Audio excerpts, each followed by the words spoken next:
Now? All right, awesome. I'm the Executive Director of the Economic Opportunities Program here at the Aspen Institute. I'm very delighted to welcome you to today's conversation on inclusive economic development and to congratulate you for making your way through our snowy, slushy city. It's been quite a weekend of weather, so I'm really, really pleased to see so many of you manage to make it and join us here today. At the Economic Opportunities Program, our mission is to advance promising policy strategies, ideas, practices that can help low and moderate income Americans connect to and thrive in today's changing economy.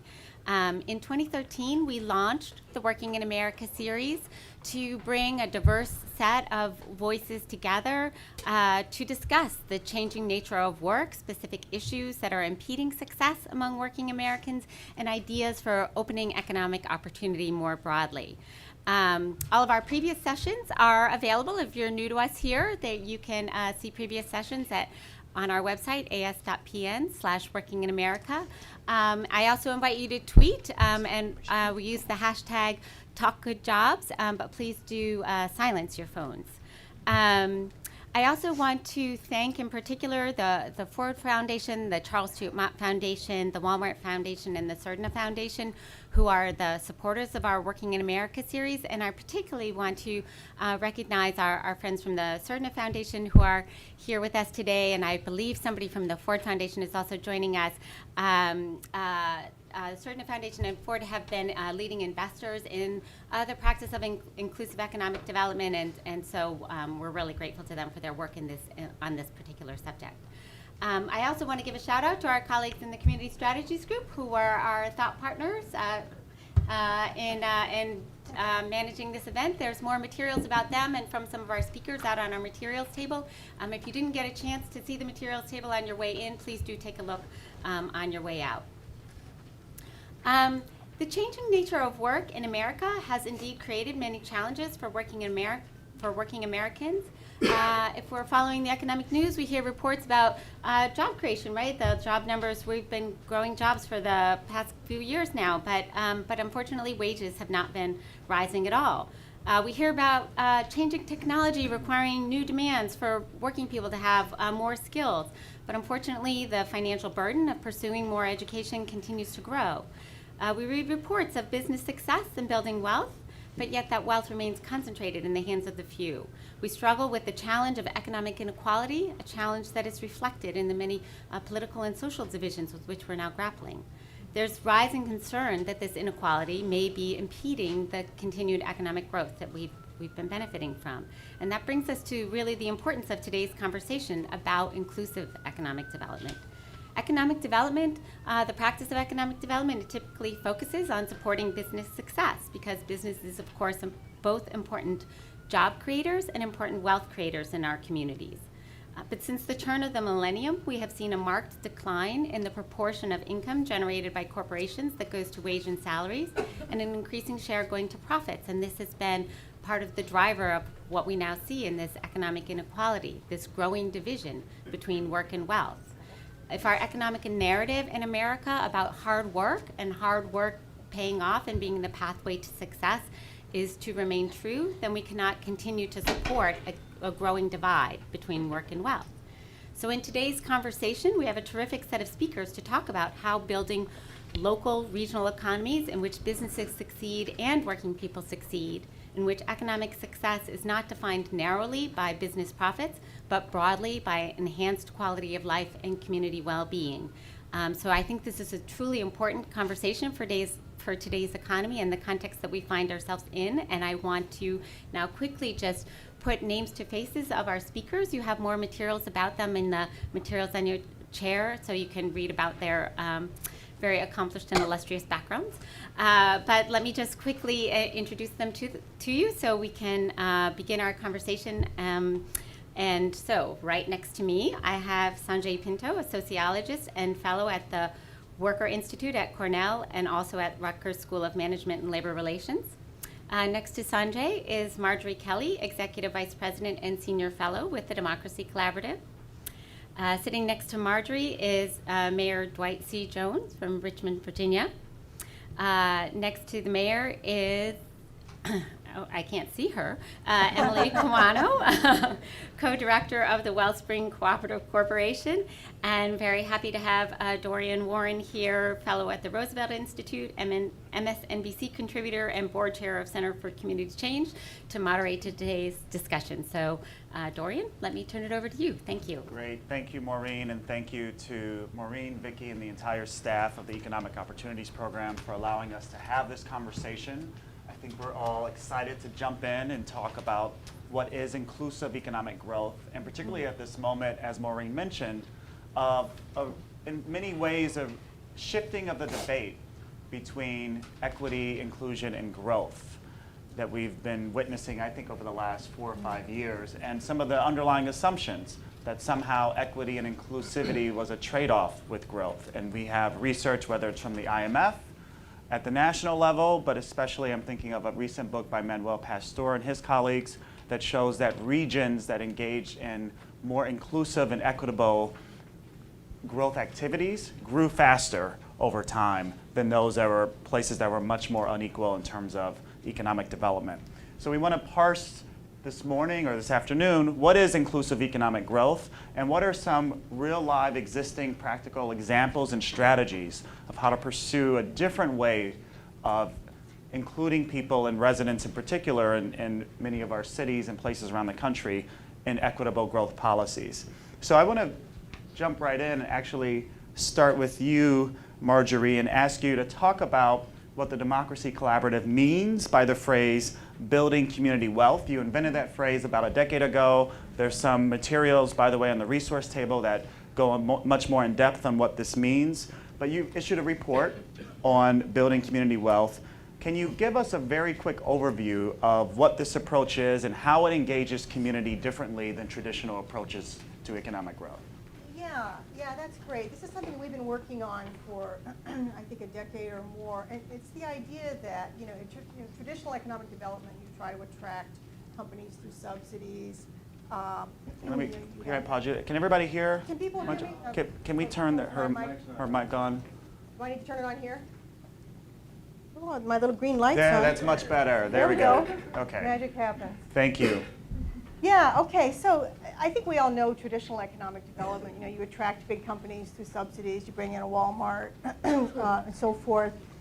Community wealth building is about you start instead with local assets, and you're developing local assets of many kinds, including ecology and people's skills, and so what is it that you have to work with? How do you keep wealth local through locally rooted ownership, ideally broadly held? You work collaboratively. This is not just something that government is doing with the private sector. You're also involving foundations and nonprofits, so you're always working collaboratively. You intend to be inclusive. You don't just grow the downtown and hope everybody's going to benefit, because we know that they won't. And you involve local anchor institutions, and we define those as major nonprofit organizations like hospitals and universities that have $1 trillion of spend in the economy. They're not moving anywhere. They're not going to up and leave. So how can you localize some of that purchasing, hiring, and so forth? So that's community wealth building, or building community wealth. It's a kind of a systems approach to getting something going locally and keeping that wealth local. And just a quick follow-up. What's been the response to these efforts where you've studied them and where you've engaged with them, relative, again, to traditional practices of economic development?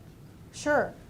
Well, Ted Howard, our president, started in Cleveland. He helped create the Evergreen Cooperatives there, a network of worker-owned cooperatives, working closely with the Cleveland Foundation and also with anchors. And so that has been very successful. Like University Hospitals in Cleveland is creating a pipeline for employment in low-income neighborhoods, have been able to create many, many jobs. Lots of anchor institutions are catching on around the country, getting excited about this. We're working with Kaiser Permanente in California. They want to think of themselves completely with an anchor mission. We're working with Mayor Jones, and Richmond has their own Office of Community Wealth Building. So we're starting to see this idea catch on. People come to study the Evergreen Cooperatives from all over the world. So we really see that people are hungry for ideas and are searching out good ideas and wanting to go with them. So that was a great segue, Marjorie. Thank you. Because Mayor Jones, I so want to ask you about your Office of Community Wealth Building. It's the first of its kind in the country. Yeah. Talk to us about the idea for it, why you started this office, your aspirations for it, and then what are the strategies that the office pursues to engage in a different kind of economic development in Richmond, Virginia? Well, Richmond is well, you can really hear me, can't you? You have a great baritone too, so that helps. Richmond is a city that suffers from the residual effects of economic and policy decisions years ago that still affect us today. Richmond is the tale of two cities. One is a city that is very vibrant and thriving. The other has 25% poverty for adults and 40% poverty for young people. I come from a city where policies were developed where highways divided communities, expressways destroyed communities, and we still feel that today. It's amazing that so many years after that. In addition to that, we have a community where poverty was concentrated, and so we still have the concentrated poverty. And so when I became mayor, I recognized that I would have the opportunity to maybe tackle some of this. I also found out that in order for our city to receive AAA bond rating, we had to reduce the level of poverty. And so we looked at it for many, many, many reasons. And so I was convinced that the thing we needed to do was not to create another program or to just throw money at it, but to really see if we could systemically try to make a difference that would lift entire neighborhoods and entire groups of people. And so that's how we borrowed the name from you, Marjorie, and we developed the Office on Community Wealth Building, which is now part of the city government of Richmond. And just to clarify something you said, because I think it's really important to lift this up, this office pursues not only job creation strategies, but it sounds like it's an anti-poverty set of strategies simultaneously. Well, I mean, that's our number one job, is to reduce poverty. I don't know that we're going to be labeled as anti-poverty, but you know, that's our number one job. But it's much more than getting jobs for people, because there are barriers that come along with getting jobs for people. People want jobs sometimes, but they don't have daycare. They don't have the kind of training that they need. And so our Office on Community Wealth Building has wraparound services. We have a menu of things that we do to help people get ready for the job market. Thank you. Sanjay, two questions for you. First, if you can provide us with your own definition of inclusive economic growth or inclusive economic development. But secondly, I know that you study a term that's becoming more and more popular, and many people are asking, what are these things? So talk to us about what are worker cooperatives and how they are a necessary or an important strategy in inclusive economic development. Great. So I'll start with the second question and then address the first one. So worker cooperatives are basically a democratically controlled enterprise in which broad-based control becomes coupled with broad-based ownership. You know, each member has an equal share in the enterprise and an equal vote. The footprint of co-ops in the US economy is still relatively small. We have around 300 or 400 of these enterprises that employ around 7,000 workers, according to a recent estimate by the Democracy at Work Institute. But we've seen since the Great Recession, the financial crisis, what seems to be a real surge in co-op development. So between 2010 and 2013 alone, there were 80 new co-ops that were created. And what we're seeing, sort of going along with the conversation that we've been having over here, is that this is happening, you know, these clusters are emerging in places where you have a supportive ecosystem. So you have anchor institutions, incubating organizations, some cases, supportive government policies and infusion of resources. All of this is true in New York City, where I'm based. There's also other ways in which broad-based ownership can be extended to workers. So in the American context, the most important of these is the Employee Share Ownership Plan, or the ESOP. There are around 7,000 ESOP firms altogether in the U.S. employing millions of workers, so it's a lot bigger footprint than worker co-ops. And you see that about 1,000 of these are majority worker-owned. There's also quite a number which do give workers significant control rights. And so on top of what is essentially a retirement plan, ESOPs were created out of ERISA in the 1970s, you can create what are really pretty democratic structures. So looping back to something that Maureen talked about at the beginning, I think an important context for this is absolutely economic inequality.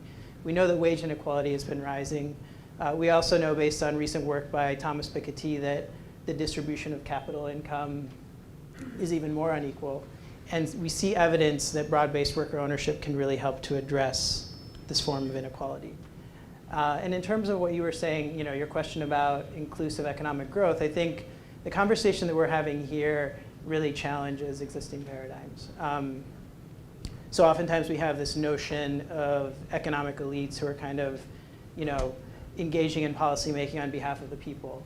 And I think what we're talking about here is, you can't just think about the ends that you want, but actually creating processes that are more inclusive, which will create, outcomes that are more attentive to community needs, and also, be more legitimate at the end of the day.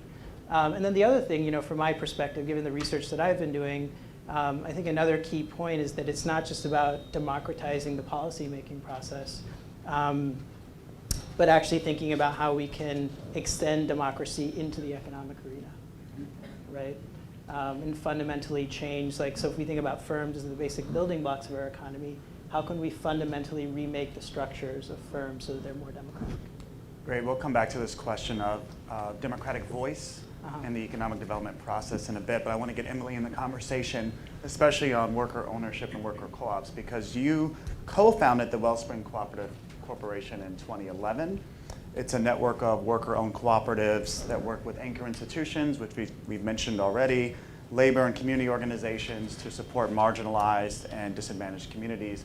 Can you tell us the status of Wellspring today from 2011? And I should say Emily founded this in Springfield, Massachusetts. Right. So we spent a couple years developing the relationships, building the relationships with all these different anchor institutions, as well as community economic development, community labor organizations, as well as doing the research about what might be feasible businesses. 2 years ago, we launched our first business, which is a upholstery cooperative. So it's hit its second birthday and is profitable. Not very profitable, so there's not a lot of profit to share, but it is, there's a small profit. At least we're, breaking even. So it's good in our second year. We have 7 workers. We're very, very tied into the anchor institutions. So the major hospitals, Mass Mutual, a big player, UMass, the local colleges are very important to that work. We're working on a greenhouse. That's a major area. We're working with the Springfield Redevelopment Authority to try to get almost a 2-acre parcel for a hydroponic greenhouse in a pretty underserved neighborhood of Springfield. We're also working with a women-owned business. It's called Old Window Workshop. They renovate old windows instead of them getting hauled off to the dump. This Old Window Workshop has been operating more as a kind of a project, a great idea, but kind of start and stop when they get jobs. So we're working with them. In some ways, it's like a conversion. We're working to get a real stable foundation and to really build them into a worker-owned cooperative. So those are some. We're working with a group in Greenfield that came to us and was interested in thinking about a laundry tied into the hospital. And since one of our anchors is the Bay State Hospital, we agreed to take this on. So we've done a feasibility study, and we're hoping that will develop as an affiliate. So there's some other smaller things in process. We're working with so a group of immigrants that are interested in starting their own landscaping company, cooperative. So yeah, we're in the process of building out the network in a lot of through different strategies in different areas. And just a quick follow-up with you. Can you say a little bit more about how many worker cooperatives are part of your network? You gave us a great sense of the different products and services, but can you give us a sense of how many different worker co-ops are part of your network, how many stakeholders and partners you have and you've engaged? Right now we have the one business that we launched. So that's the only one, that's our first, right? The greenhouse is pretty close. We'll probably be breaking ground in the spring. The old window workshop is, it's just not quite official. We're wanting to get some things really firmed up before that officially becomes a member of the network. So that'll probably be pretty soon, within, I'd say, a month or so. And just to follow up, another follow-up, what was the problem you were trying to solve by launching Wellspring in 2011? If you could just give us quickly some context. Right, so Springfield is a medium-sized city. It's a kind of a classic Rust Belt, deindustrialized city. Springfield has this glorious industrial heritage, right? Really pioneered interchangeable parts, lay the groundwork for mass production, really. And since has fallen into very hard times, very high levels of unemployment and poverty and all those terrible markers. And the city's main strategy right now is bringing in a casino. And so, yeah, I wish we had an office that was more sympathetic, but it really has been kind of a struggle. So, yeah, it's about creating jobs first and foremost. And when we brought Ted Howard out early on. That was a really key, critical thing. We brought a delegation of people from Springfield out to Cleveland. Again, that was really critical in getting people to believe. Yeah, when we went around to the anchor institutions, when we talked about jobs, they didn't really care if it was co-ops or what. They just wanted to hear about jobs and maybe something a little bit different. Because I think a lot of people in a city like Springfield realize that what they've been pursuing hasn't been working. So I want to stay on this theme of jobs because there are jobs and there's job creation and then there are good jobs. And what we know from some of the research which has tried to evaluate, say, empowerment and enterprise zones over the last 2 or 3 decades, community development block grants, many of these federal programs created jobs, but often they were low-wage jobs. But in some cases, the unintended effects of, say, empowerment zones was they might have created jobs, but it also might have led to gentrification of the community. So the very residents they were seeking to help, they ended up pushing out. So I want to stay on this notion of good jobs and ask you, Mr. Mayor, how your administration has been involved, what strategies have you used to connect residents to good jobs? And again, how is it different from traditional economic development processes and programs? Well, you know, all economic development does not accrue to the benefit of poor people.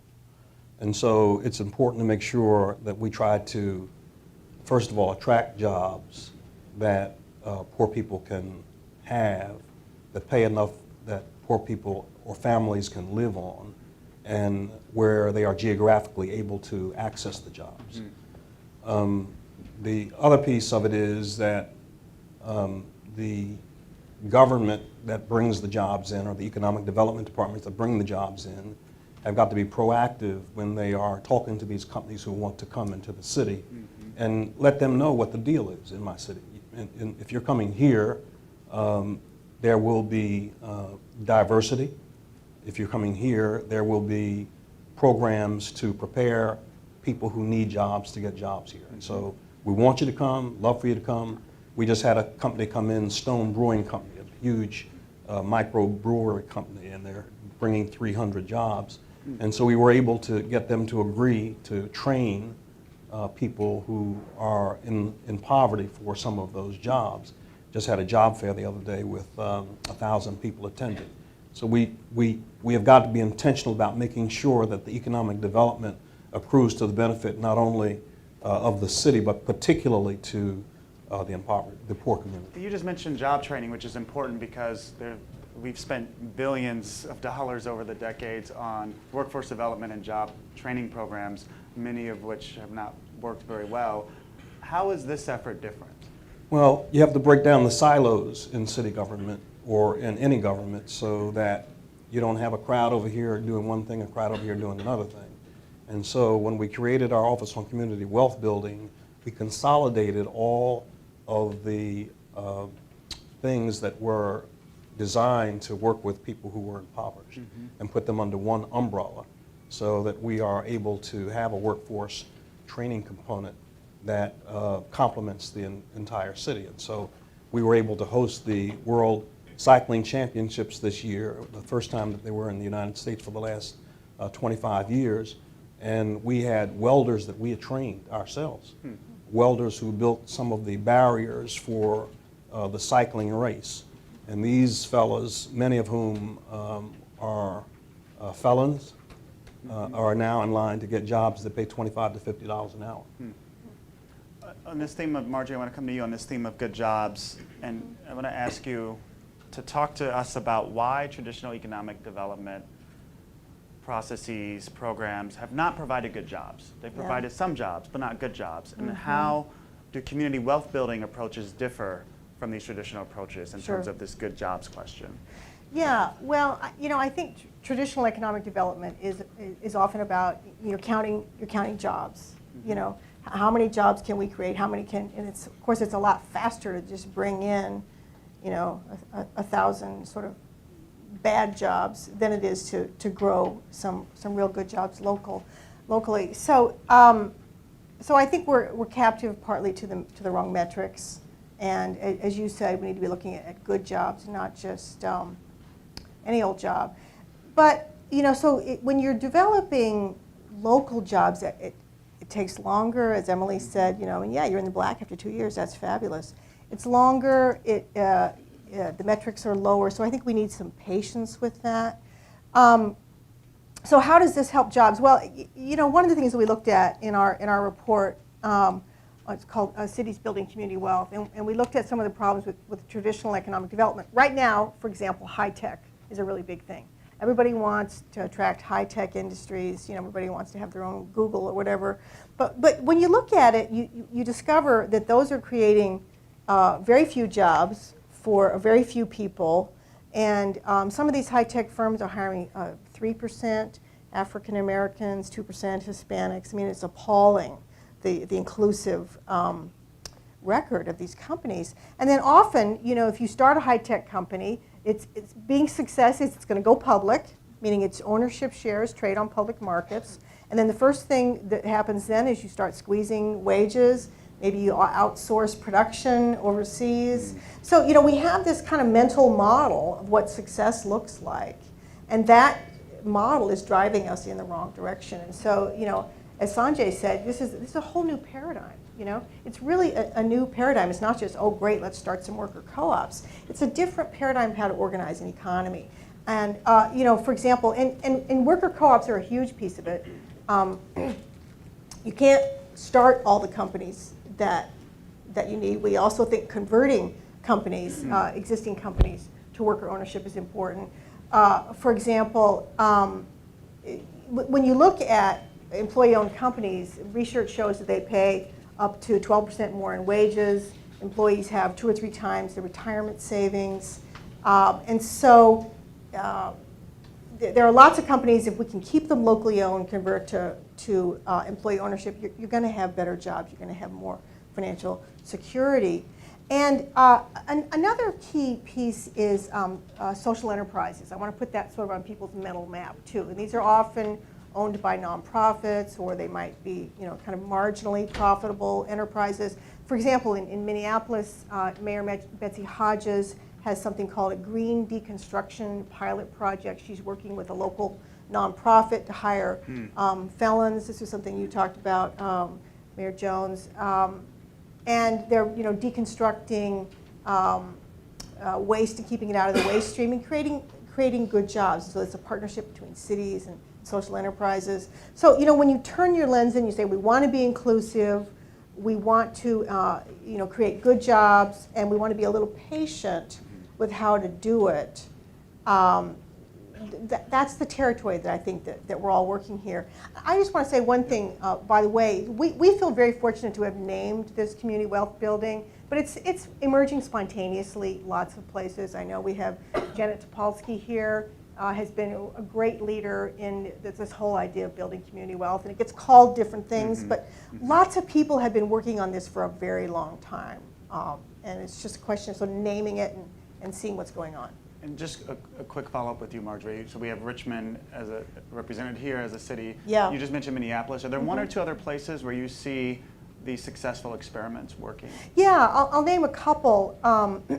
We're doing some work in Rochester right now, and working in that city, we're suggesting to them that they ought to consider creating, inside city government, working collaboratively with the community, a center that would really be working for worker ownership along three dimensions. And one is startups. The other is growing companies, like through anchor institutions and helping firms get ready for these big anchor contracts. And the third is conversions. And this is also happening in Oakland, a project called Project Equity. The city there is committed to working for worker ownership in a big way. One other I'll mention is Portland, Oregon. There's some really fascinating stuff there. Two things, just real quick. Their economic development department did a program to help local entrepreneurs. And that sounds great, right? We're going to help local entrepreneurs. She said a woman there told us, after year one, they got all these entrepreneurs in the room, and they looked around and they said, it's all white males. So they started a second program, which was inclusive. So it emphasized people of color and women as entrepreneurs. So that's been, I think, a real learning experience for everyone. Portland also has something called Clean Energy Works. And this is a deep role of government.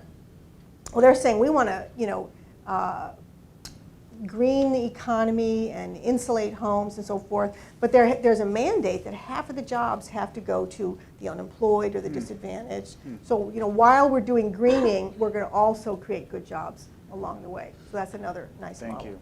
Emily, I want to come back to you and ask you to help us understand some of the lessons you've learned from worker ownership models. And so can you talk to us about two things? One, what are some of the benefits of worker ownership? But then secondly, what are some of the challenges you've experienced in trying to advance this different kind of business strategy?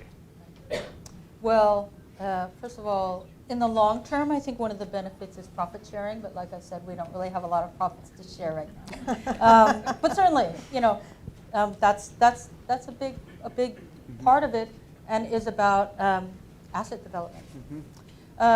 So right now, immediately, I think one of the big benefits is the learning that's going on in the workshop. So we do weekly trainings. So we're up against the pressure of it's a business, and they have to produce. And there's real pressure there. There's just a real hard reality. So it's not like I get a huge amount of time to do these sort of co-op development trainings. But we do make sure that we do it every week. And I think it's been really helpful to people, many of whom have no familiarity with workplace democracy whatsoever. It's completely foreign to them, and so that's been a very interesting and gratifying experience, and give and take, and very participatory. I think we also have been very supportive. We have engaged in everything from, we've had lots of crises, given the kind of folks that we're trying to employ. So ranging from homelessness for a little while, to some mental health issues, to some of our folks have had some really challenging health problems. So we've really worked with them to try to be flexible, to try to get them hooked up. Unfortunately, in terms of that wraparound services support system, it's pretty fragmented. So we wish we had a one-stop place where we could hook people up when they're in crisis. But we do the best we can. A lot of those services exist, but it's very fragmented. So it's a great thing to have it consolidated. Let's see, a some of the challenges. This whole culture of ownership is difficult. People are used to coming in and being workers and clocking out. And do you mean in terms of there are more obligations and responsibilities in an ownership model versus an employee model? Yeah, responsibilities, but also just things like goofing around or, sometimes, there certainly are issues that come up around productivity, absolutely. How much time are you spending on the phone? And then we collectively make rules have agreement about being on the phone, and then somebody's completely ignoring that. So, this is all the kind of stuff, it's a learning process, right? And we're learning together. But this whole idea that, this is really yours and you have responsibility to, if it's going to succeed, it's a process of learning, I think. That's been a challenge.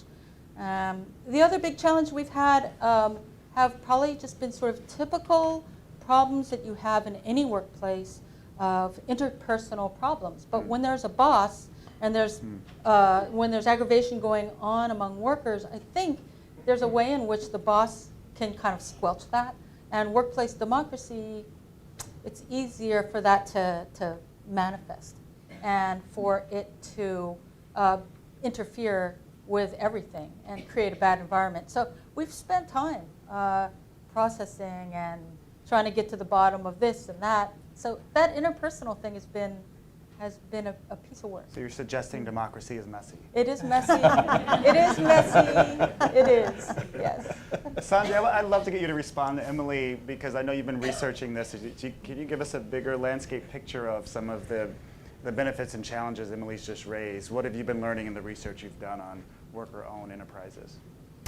Right. So I think the most consistent finding in terms of benefits is that both ESOPs as well as co-ops provide better job security. So they hire less when times are good, but they also fire less when times are bad, including during economic downturns such as the recent Great Recession. A lot of people have been talking about erratic scheduling lately. Another thing that I've found in a lot of the co-ops I've looked at is they actually do things to address this. So Cooperative Home Care Associates in the Bronx, which is by far the biggest co-op in the country, 2,400 workers, they have implemented a guaranteed minimum hours policy where if you are on call for a certain number of hours each week and fulfill other basic requirements, you get 30 hours of pay, even if you don't actually work 30 hours. And so that's a way of actually stabilizing people's incomes. Of course, we need to think not only about income inequality, but income volatility, right? And then another thing that I would point to, just thinking more generally about the surge in co-op development that I spoke about earlier, a lot of this has been happening in the domestic work industry, actually, among home care providers, nannies, and house cleaners.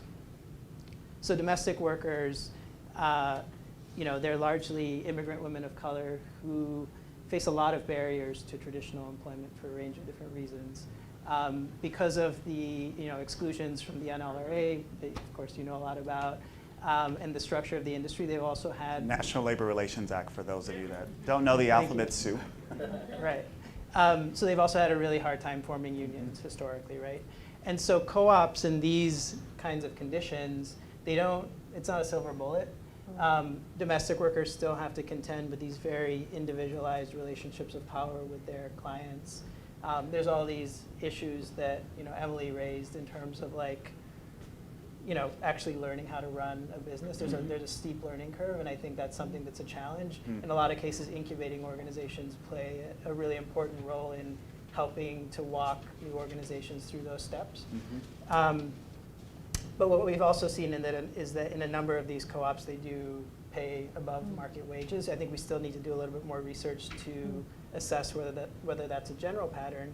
And the other thing I would say is that they really create a means for collective empowerment, the exercise of collective agency in conditions where historically it's been nearly impossible, right? And so it's an alternative, in a circumstance where you can't form a union. This has been something that's been an important alternative. Thank you. I want to switch gears a little bit and get to, since we decided democracy is messy, everyone seemed to know that in this room. But we were talking about workplace democracy. Now I want to get to democracy at large and really the politics of inclusive economic growth and inclusive economic development. And Marjorie, I want to come to you first on this because you provide a great discussion in your report on the really great steps forward many cities made in shifting gears to go in the inclusive direction, but then revert it back to traditional strategies. So talk to us about what you learned, what were the reasons why cities that wanted to move forward like Richmond ended up having to pull back and rely on traditional approaches? Yeah, well, what he's referring to here is a report. Here's your commercial break here. This just came out in November. We have some flyers for this, and you can get it free on our website too. But so I want to point to two trends. Number one is we looked around the country and we found like 30 cities that we think are doing some pretty cutting edge stuff. I mean, nobody's like solved poverty, but and Richmond is one, and some of the others that I've mentioned. So there's some exciting stuff happening, cities large and small, all over the country. So I want to point to that. But we also found some research by economic development professionals saying that on the whole, a lot of economic development is moving backwards. People often talk about third wave strategies, that we're in an era of third wave strategies.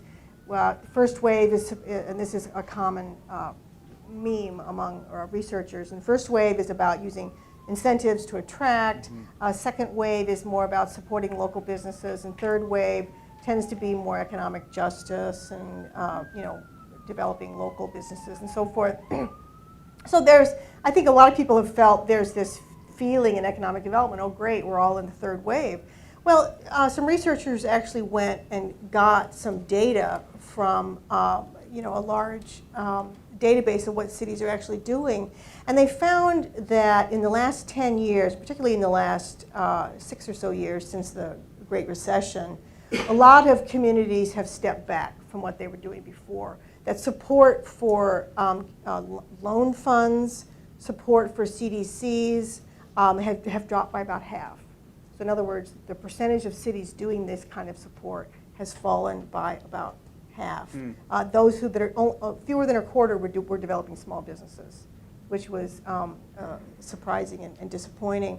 On the other hand, incentives had surged. So the number of cities that were relying on incentives has pretty much doubled.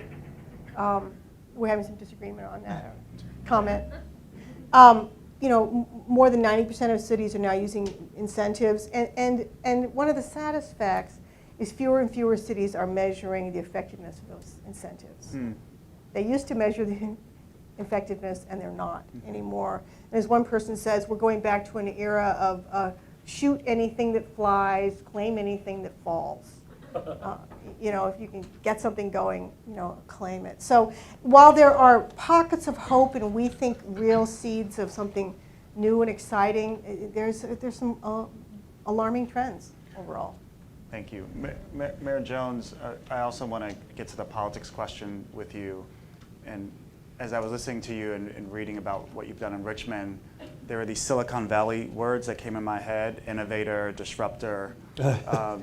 And I'm wondering, as you were disrupting business as usual and offering an alternative vision and strategy, how did you make the case to business leaders, to city councilors, to other leaders in Richmond that this was a viable strategy going forward? Well, actually, it's not been difficult. It's about identifying a need and having a champion for that need.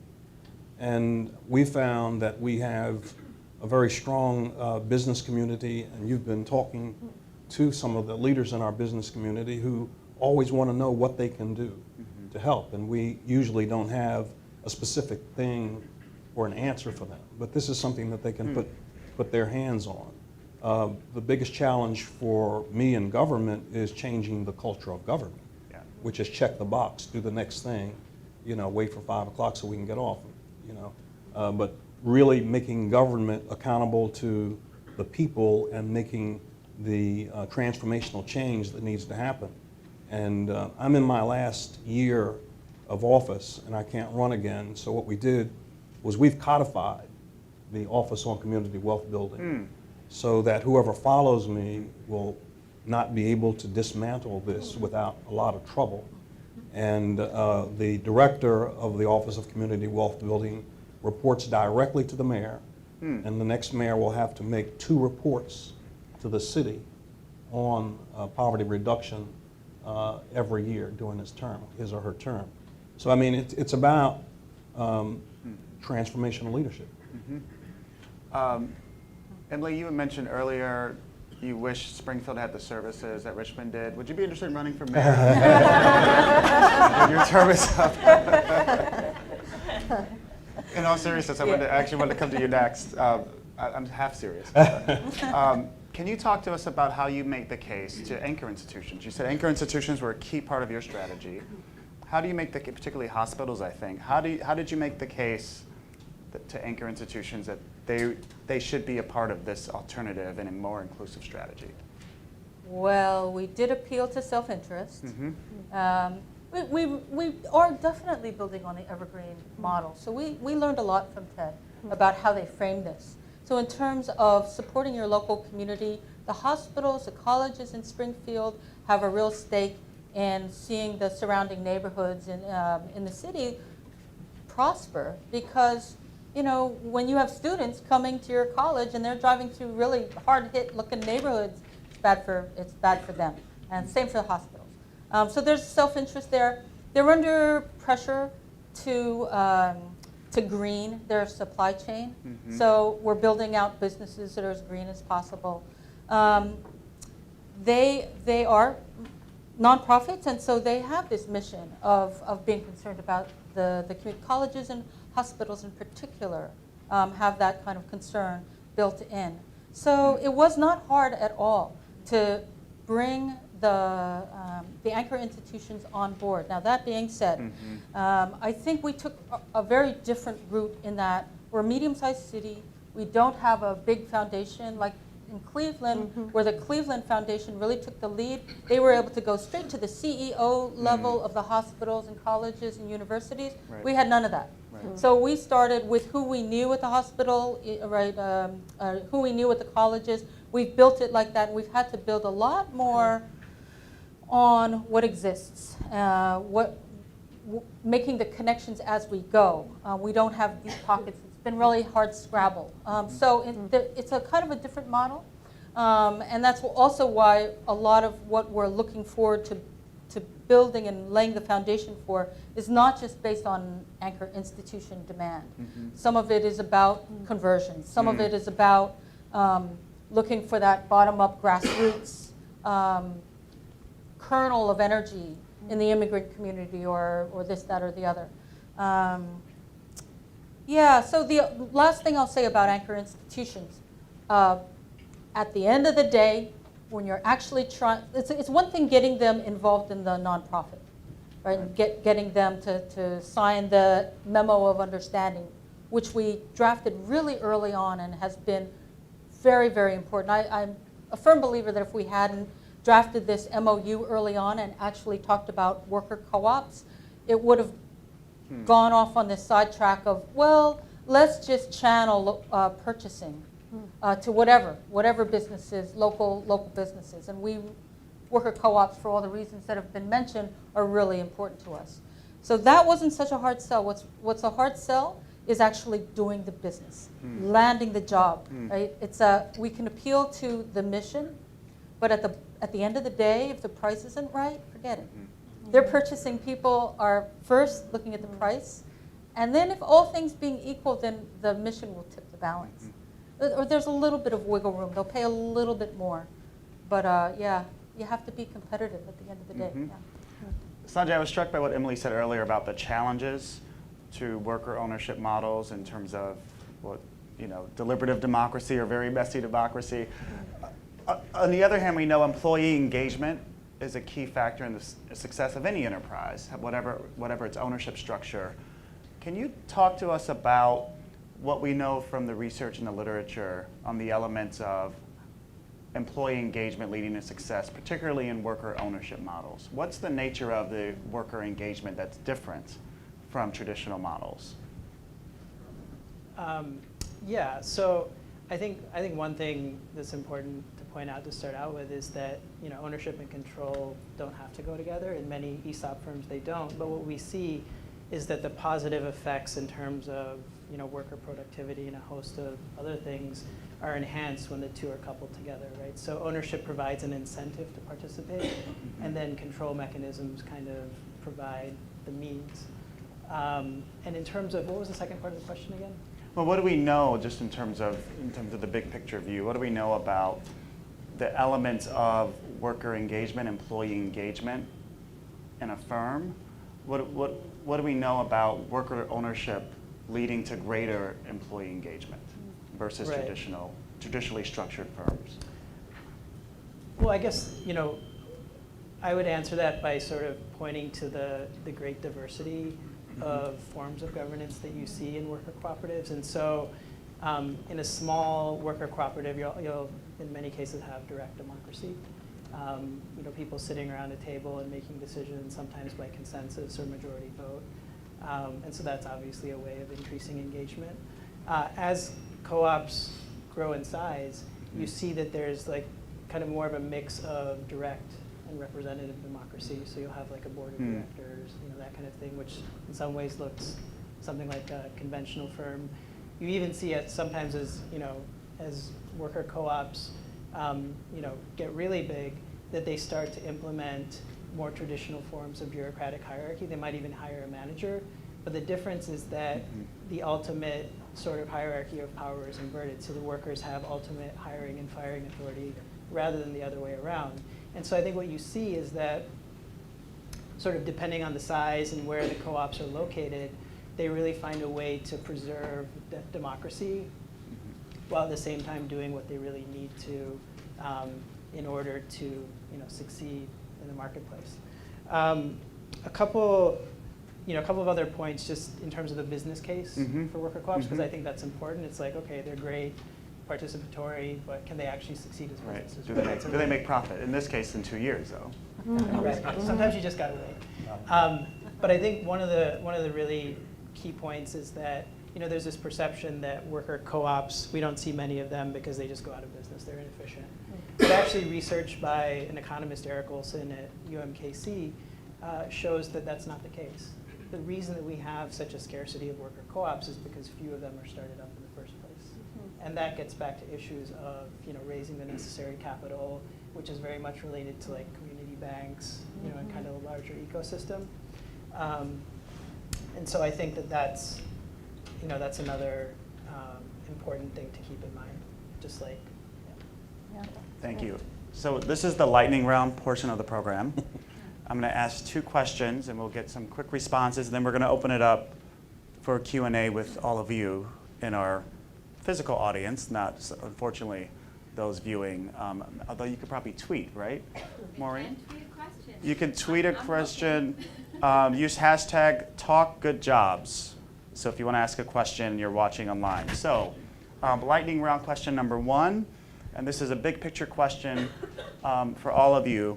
What's one trend, it could be an economic trend, a political trend, a social trend, that you think is creating a more supportive environment for inclusive economic development strategies?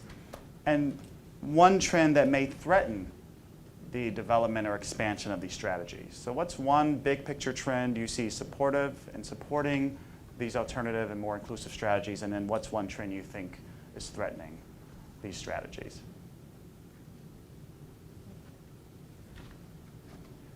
sorry? You want to go first? Sure. So I guess in terms of thinking about the supportive trend, I would go back to what Maureen was talking about at the beginning, and what you have touched upon as well, Dorian, which is the rising, we've had rising inequality, and in recent years we've had growing attention to inequality and movements that are actually mobilizing to try to change things. So you had the Occupy movement, you have the Fight for 15 now that in a different but related way is really trying to address the problem of economic inequality. We have the Black Lives Matter movement that is pointing to deeply rooted inequalities in our racial institutions, the need to change the conversation. And I think all of this broader ferment really creates an environment in which it's kind of hospitable for thinking about creating more inclusive economic, political, social institutions. And it's not just about what policymakers can do, even though that's really important. It's about how can ordinary working people really remake the economy from the ground up, right? In terms of negative trends, I think it would be the continued power of entrenched interests that are really not about economic democracy. Having said that, I think it's important to remember that this isn't a completely Manichaean fight, right? And so you do have employers that are out there that really want to do the right thing, that want to take the high road. I think of this company, Bob's Red Mill. Some of you have probably heard of it. I eat their oatmeal every morning. And the founder of the company, Bob, just decided one fine day, he was thinking about retirement, that he wanted to transfer ownership to his employees. And so he transferred 100% ownership. He wanted that to be his legacy.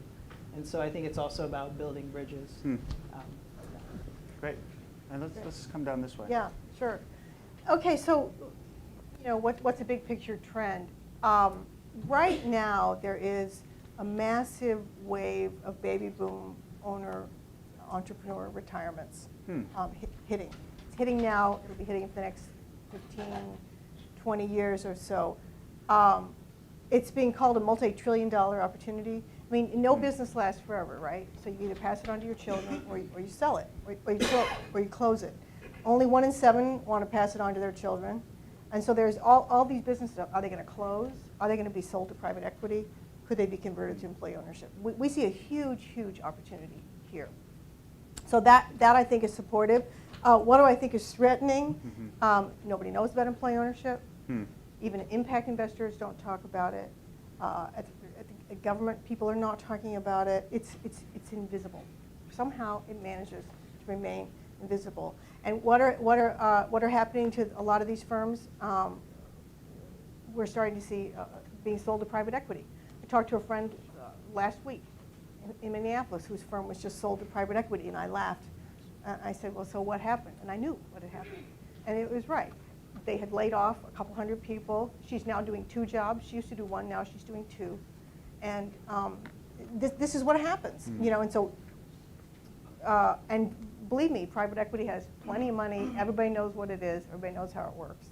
And we've got this great solution, and nobody knows what it is. So there you go. Thank you. Mayor Jones.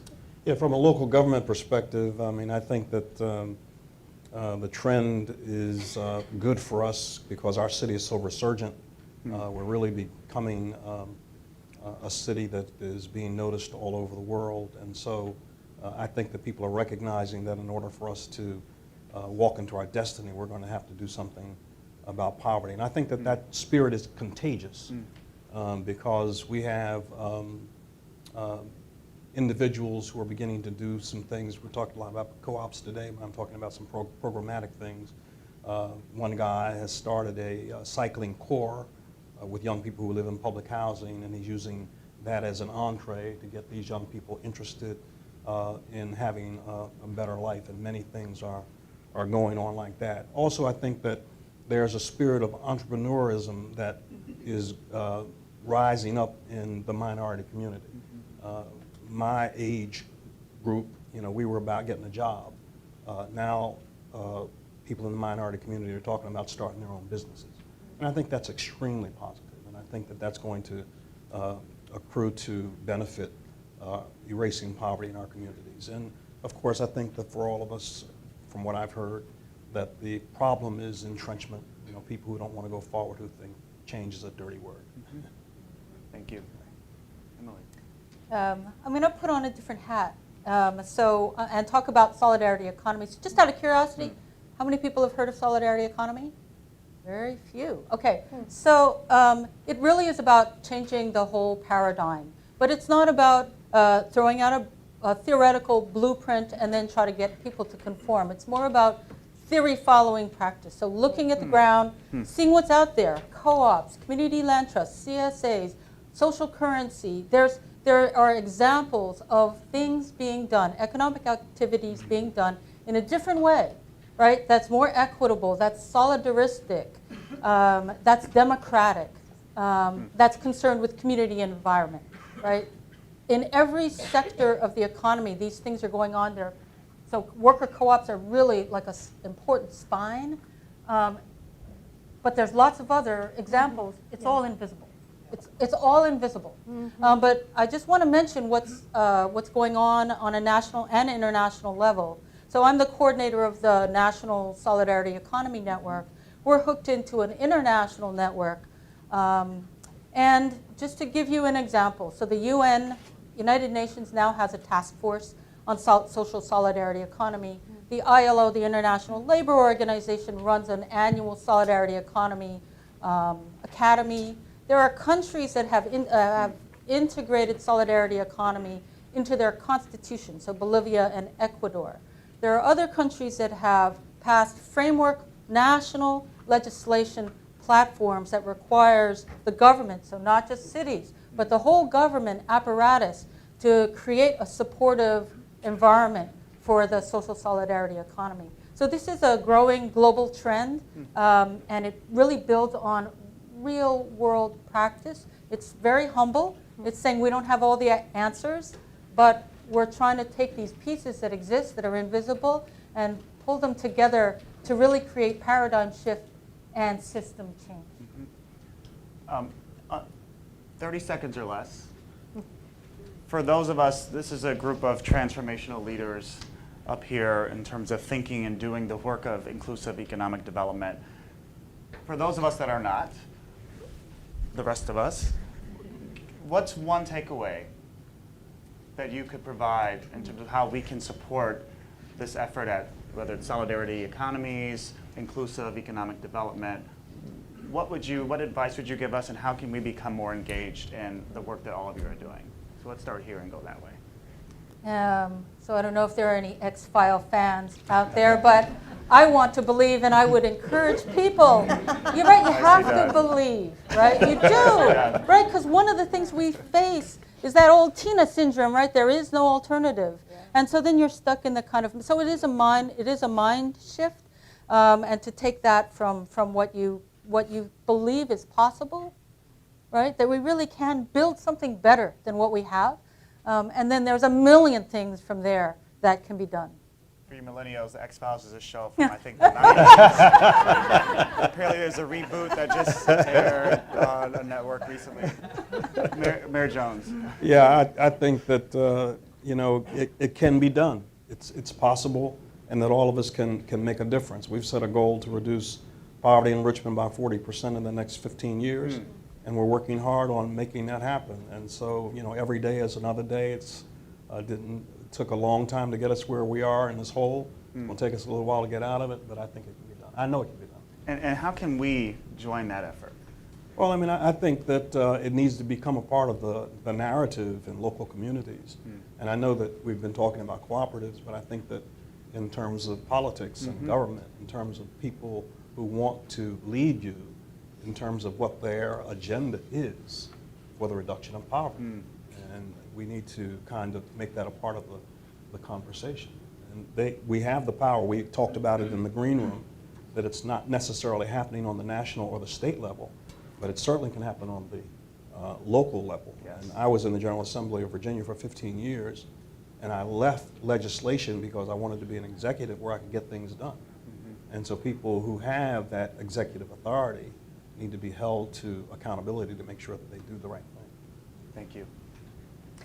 Yeah, well, I guess I would say I think we all need to start where we are. Get involved in your local community. That's where it starts. Think about the assets that you have to work with. Everybody has a different set of assets. And I don't just mean financial assets. Knowledge, networks, you have an organization around you. Work with the assets that you have at hand. Think about what those are. And I think all of us ought to be thinking about our investments in particular. And can we localize a little bit of our investments? Put them in a local community development financial institution or a little loan fund. And can we think about bringing this big economy sort of back down to the ground and be doing a little piece of that? I guess I would just amplify a point that I think a lot of us have been talking about, which is that we need to, fundamentally rethink the nature of our democracy. We need to deepen democracy in the political arena in ways that we've been talking about. But also we need to think about how to extend it into the economic arena, right? Most people, when they go to work, they're employed in a fundamentally autocratic environment where the gains are divided in an extremely, even absurdly unequal way. And so how can we change that? And I think clearly not everyone in this room or who's listening is going to go out and start a co-op, but there are things that we can do in our organizations, for policymakers and others that are supportive to people who want to start to build those alternatives. So. I'll just add one thing we haven't mentioned here, but it's now there's an experiment of this in my hometown of Chicago, but it's also been in practice in New York City, where I live now for a number of years. I've actually participated in this, and that's participatory budgeting, which is a different way to think about inclusive economic development, of getting residents engaged literally in the process of voting on which development projects they want their representatives to pursue. So it's an exciting, if you have participatory budgeting in your town or city, or if you don't, you should ask your representative, what about this thing? They do it in West Palm Beach, they do it in New York, they do it in Chicago, they do it in lots of other places. Why can't we do it here? So I'll just throw that out. We have some time for questions from you, so I think we should collect a few, and then we'll have the panelists respond. So I do have a couple of Twitter questions, Ray. Great. So one was just a question on generally what could be the role of the federal government in this and supporting inclusive Great. economic development and how that could spur economic mobility. And one was a more specific question about whether anybody is familiar with or using community benefits agreements. So while you think about those, let's collect a few more from the audience. The Aspen staff will. Hi, Rick McGahey with the Institute for New Economic Thinking. These are very interesting examples which showed how hard it is to do these transactions on the ground, but the subtitle of the thing was about, said regions, and we heard about small things in cities. So I have a question about scalability of this approach. Community Health Cooperatives in the Bronx was founded in 1985. It's a great organization, but that's 30 years ago. And what do you do about our cities who are still largely confined in regional economies, surrounded by mostly white, affluent suburbs who drop their economic problems into the city? So there wasn't any real discussion of the politics of that. So Great. That was two big ones, but I'd love to hear more about that. Great. Let's take two more.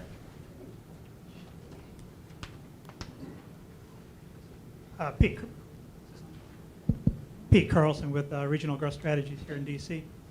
Actually, it's a question for Mayor Jones. I just spent the last couple of days in New Orleans at the annual leadership summit of the International Economic Development Council, which is sort of the economic development establishment. And a third of the program was devoted to inclusive economic development. And the top research priority for the coming year is to better understand inclusive economic development. And the chair of the organization has made that a top priority, Barry Matherly, who is the head of economic development in Richmond for the Greater Richmond Partnership. I'm curious, how does Barry's interest and commitment in this manifest itself on the ground in Richmond? And if it doesn't, how would you like to see that? What do you think that ought to look like for a business-led regional economic development organization to play a role in promoting inclusive economic development? Let's take one more. We're in the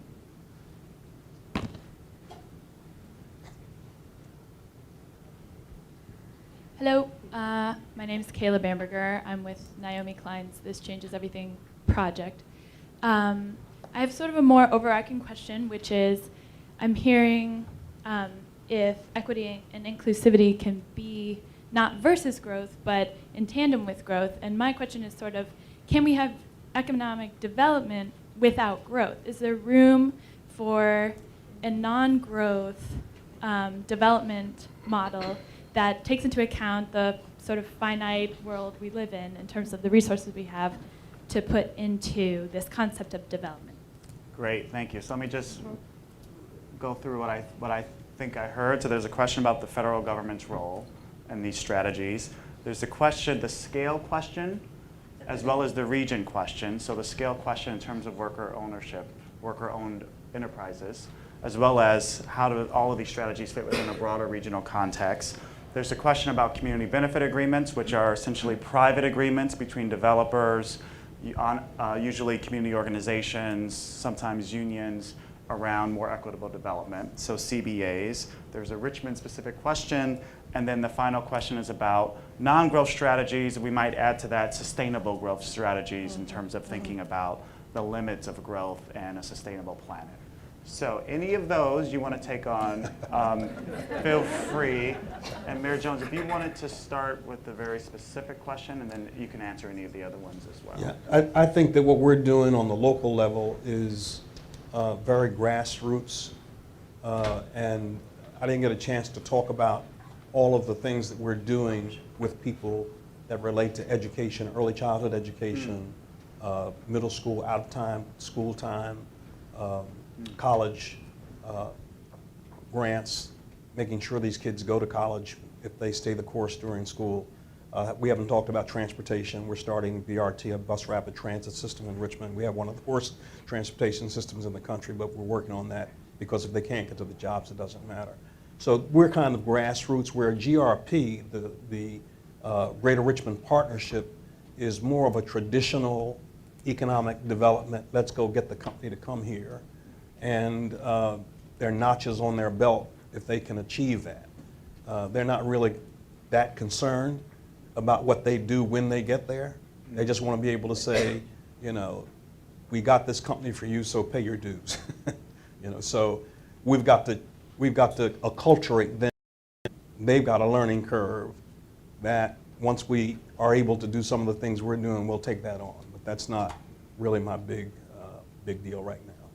But it's interesting that you were there and heard the guy from Richmond. Any other of the questions you want to respond to? Well, I mean, the feds, I mean, the federal government, I mean, we're doing because it is so hard to navigate the federal government and try to pull down dollars from agencies to work with your congressmen and your senators and so forth, and to try to get that done is almost impossible. And so it's like we've decided we're going to do it ourselves. And you know, if we can find a way to overlap with the federal government and get some money, that's fine, well and good, but we're not going to be dependent on that.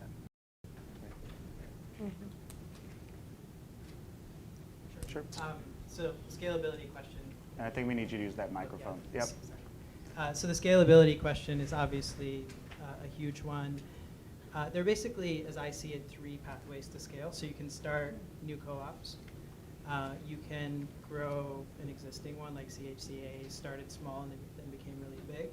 You can also convert an existing business, you know, that has a more traditional ownership structure to worker ownership.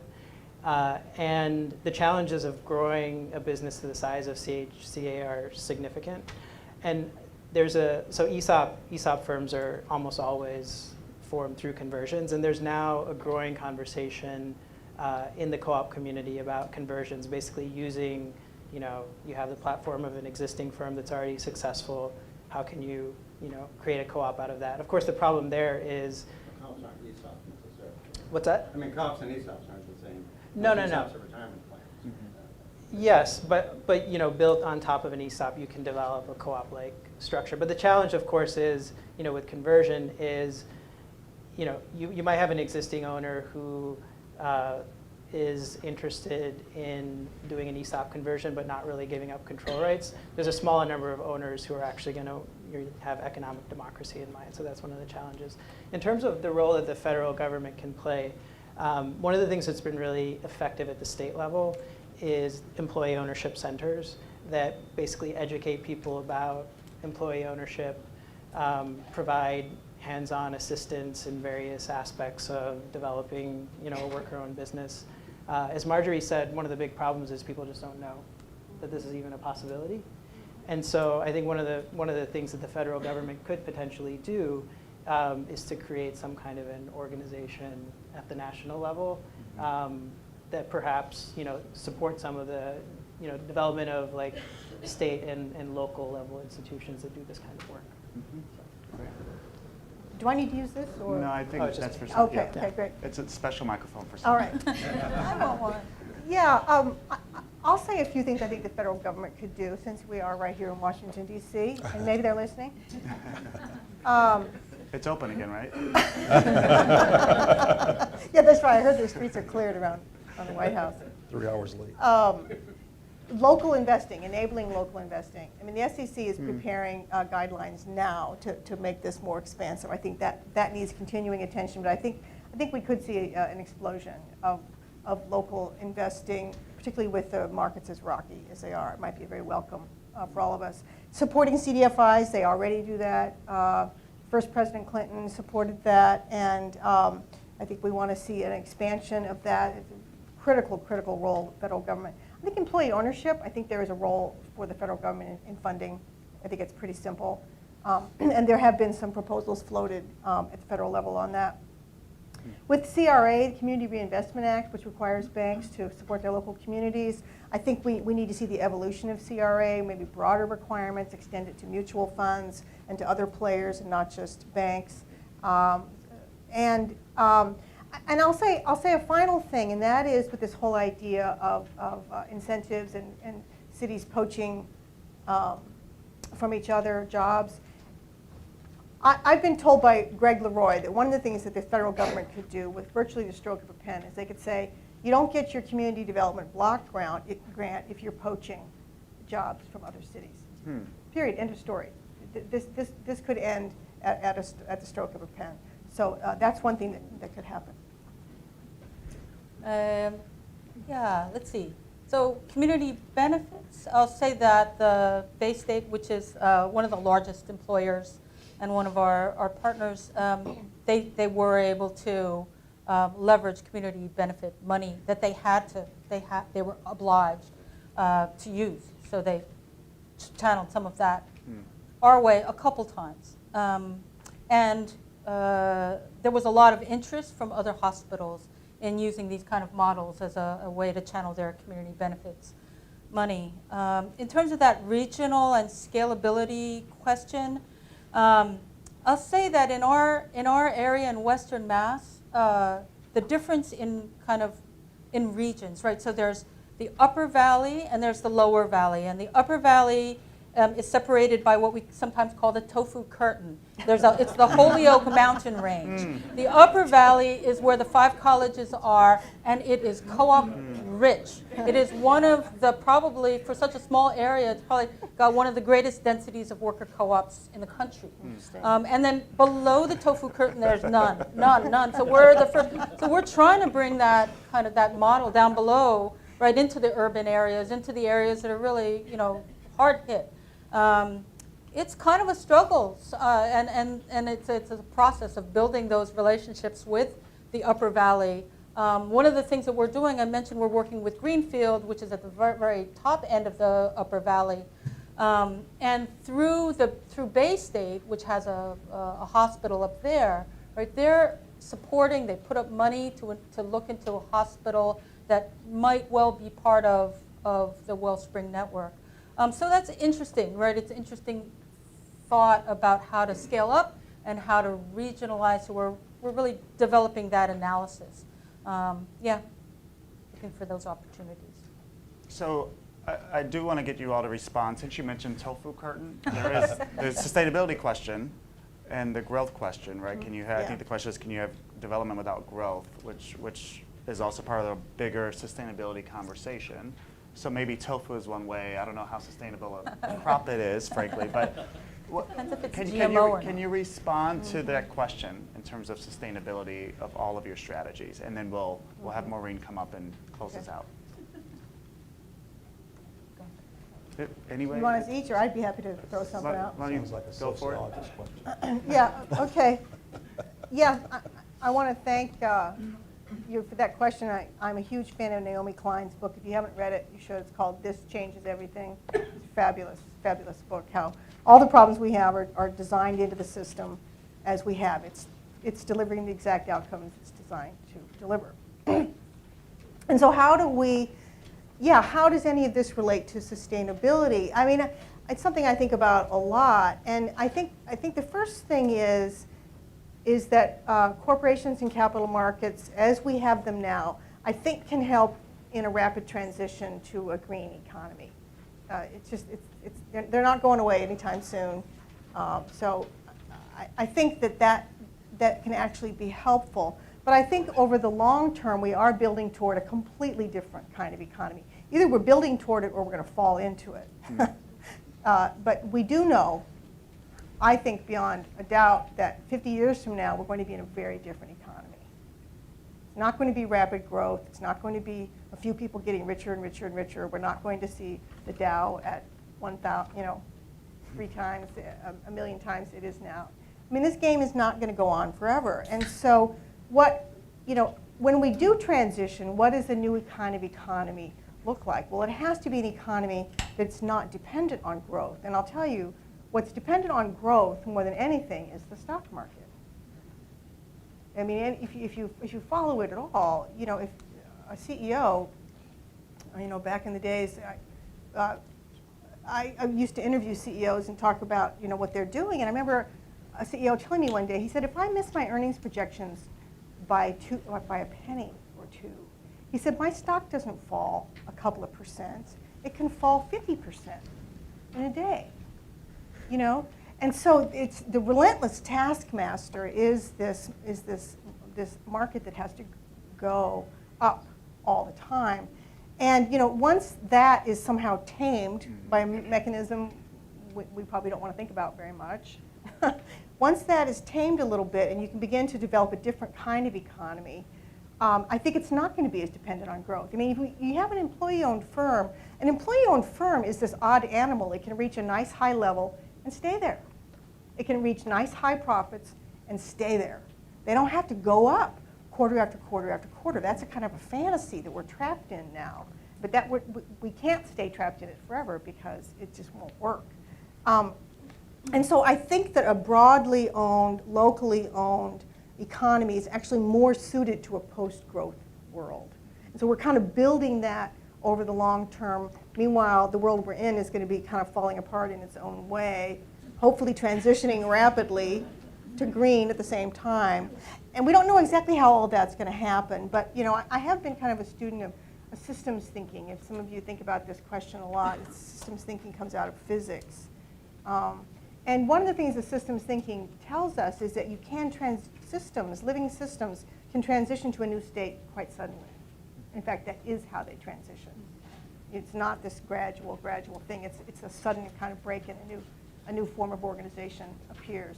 So we know science tells us that's likely how it's going to play out. What that looks like, we don't know. But we can hope for the best. That'll have to be the next to last word because Maureen gets the last word. But let's Great. thank first Sanjay, Marjorie, Mary Jones, and Emily. I